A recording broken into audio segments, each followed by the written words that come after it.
kabar hari ini? Semoga sehat selalu ya. Perkenalkan, nama saya Devina Cahyani Kumala Putri dengan nomor NIM 2413300001735. Di video kali ini, saya akan menjelaskan tentang struktur dan fungsi-fungsi organ reproduksi manusia. Tujuan pembelajaran video kali ini adalah untuk memberi penjelasan tentang struktur dan fungsi organ manusia, agar kalian semua paham tentang hal itu.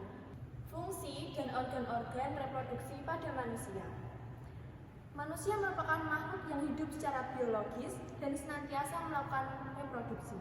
Reproduksi pada manusia merupakan kegiatan berkembang biak sehingga melahirkan keturunan yang bertujuan untuk mempertahankan keberlangsungan spesies di dunia ini.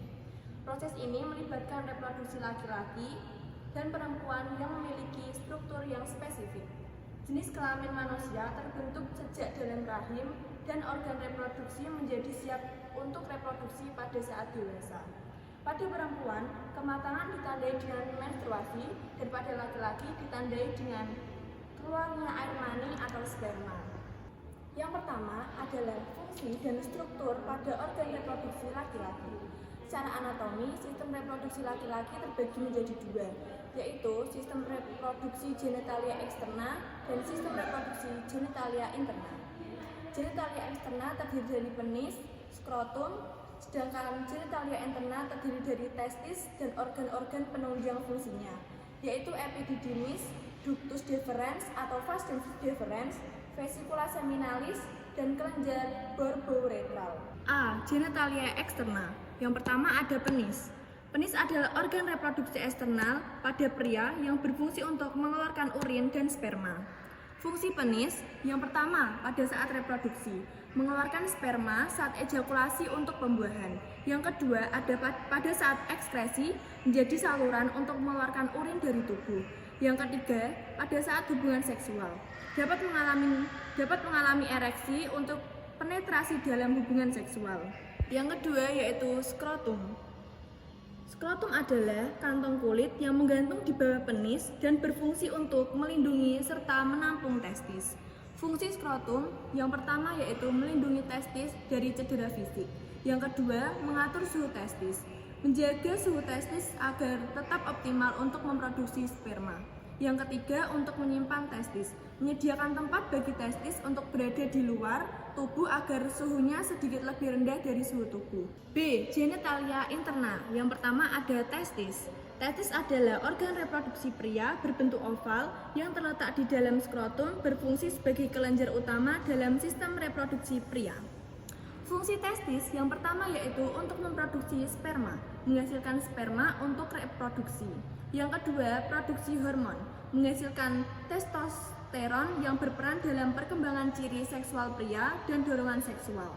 Yang ketiga yaitu regulasi reproduksi, mendukung fungsi sistem reproduksi pada pria. Yang kedua yaitu ada epididymis. Epididymis adalah saluran berkelok-kelok yang terletak di bagian belakang testis. Fungsi epididymis sebagai pematangan sperma. Sperma yang dihasilkan di testis menjadi matang dan bergerak aktif saat melewati epididymis. Yang kedua, penyimpanan sperma. Epididymis menyimpan sperma sementara sebelum dikeluarkan melalui proses ejakulasi. Yang ketiga yaitu pengangkutan sperma. Epididymis membantu mengangkut sperma dari testis ke vas deferens. Yang ketiga yaitu vas deferens. Vas deferens adalah saluran yang menghubungkan epididymis dengan uretra dalam sistem reproduksi pria. Fungsi vas deferens yang pertama yaitu mengangkut sperma saat ejakulasi, yang kedua menyimpan sperma sementara, dan yang terakhir yaitu mendukung proses pembuahan. Yang keempat yaitu vesicula seminalis. Vesicula seminalis adalah kelenjar di sistem reproduksi pria yang menghasilkan cairan untuk air mani. Fungsi vesicula seminalis yang pertama yaitu menghasilkan cairan yang memberi energi pada sperma, yang kedua membantu mobilitas sperma, yang ketiga yaitu melindungi sperma dari lingkungan asam. Yang kelima yaitu ada kelenjar borbouretral. Kelenjar borbouretral adalah kelenjar kecil di bawah prostat yang menghasilkan cairan praejakulasi. Fungsi kelenjar bulbouretral. Yang pertama yaitu menghasilkan cairan pelumas untuk uretra. Yang kedua, menetralkan asam dalam uretra untuk melindungi sperma. Yang kedua yaitu fungsi dan struktur organ reproduksi pada perempuan. Sistem reproduksi wanita berfungsi untuk memproduksi gamet dan mendukung hormon reproduksi serta mendukung kehamilan serta perkembangan janin dan persalinan. Genitalia eksterna. Yang pertama ada mons pubis. Mons pubis adalah area berbentuk gundukan di depan panggul wanita yang tertutup rambut kemaluan. Fungsi mons pubis yang pertama ada melindungi organ reproduksi internal. Yang kedua, memberikan bantalan selama aktivitas fisik. Yang ketiga, mempunyai fungsi estetika sebagai ciri seksual sekunder wanita. Yang kedua yaitu ada labia majora. Labia majora adalah dua lipatan kulit besar yang terletak di luar vagina, berfungsi sebagai pelindung bagi organ reproduksi wanita.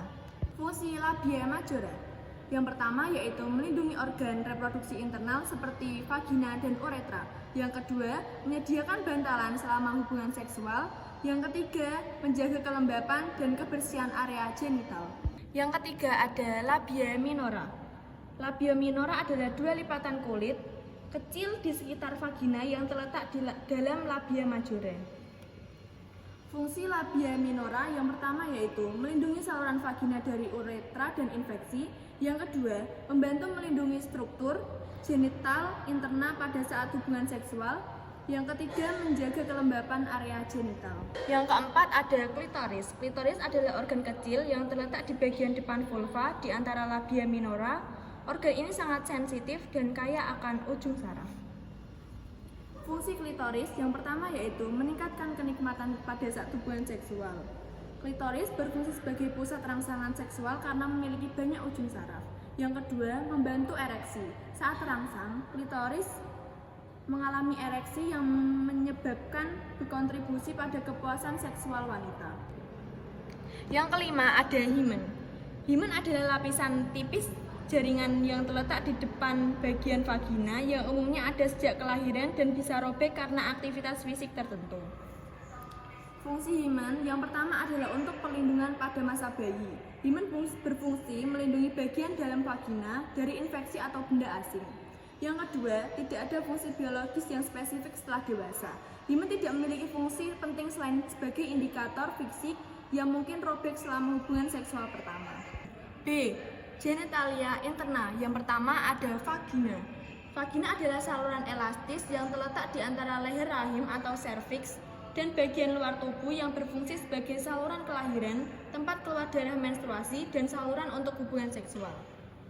Fungsi vagina yang pertama ada pada saluran kelahiran, menjadi jalur bagi bayi pada saat proses persalinan. Yang kedua, saluran menstruasi, tempat keluarnya darah menstruasi dari rahim. Yang ketiga, pada saat hubungan seksual, menerima penis selama hubungan seksual dan tempat ejakulasi yang pertama. Yang kedua ada uterus. Uterus adalah organ berongga di panggul wanita yang menampung janin selama kehamilan. Fungsi uterus yang pertama adalah tempat berkembangnya janin. Yang kedua, membantu proses persalinan. Yang ketiga, mengatur siklus menstruasi. Dan yang terakhir yaitu ada ovarium. Ovarium adalah sepasang organ reproduksi wanita yang berbentuk oval yang terletak di rongga panggul, berfungsi untuk menghasilkan sel telur dan hormon reproduksi. Fungsi ovarium yang pertama yaitu untuk memproduksi sel telur, menghasilkan sel telur atau ovum yang diperlukan untuk sistem reproduksi. Yang kedua, produksi hormon, menghasilkan hormon estrogen dan progesteron yang mengatur siklus menstruasi dan perkembangan seksual. Kesimpulan dari pembelajaran video kali ini adalah sistem reproduksi manusia terdiri dari organ-organ penting yang mendukung produksi gamet, hormon, dan proses produksi. Pada pria, organ seperti penis, skrotum, testis, dan vesikula seminalis berfungsi untuk memproduksi penyimpanan dan pengangkutan sperma. Sedangkan pada wanita, organ seperti vagina, uterus, dan ovarium mendukung menstruasi, kehamilan, pembuahan, dan kelahiran. Semua organ ini berperan menjaga keberlangsungan pada spesies. Sekian yang bisa saya sampaikan di video kali ini, kurang lebihnya mohon maaf. Wassalamualaikum warahmatullahi wabarakatuh.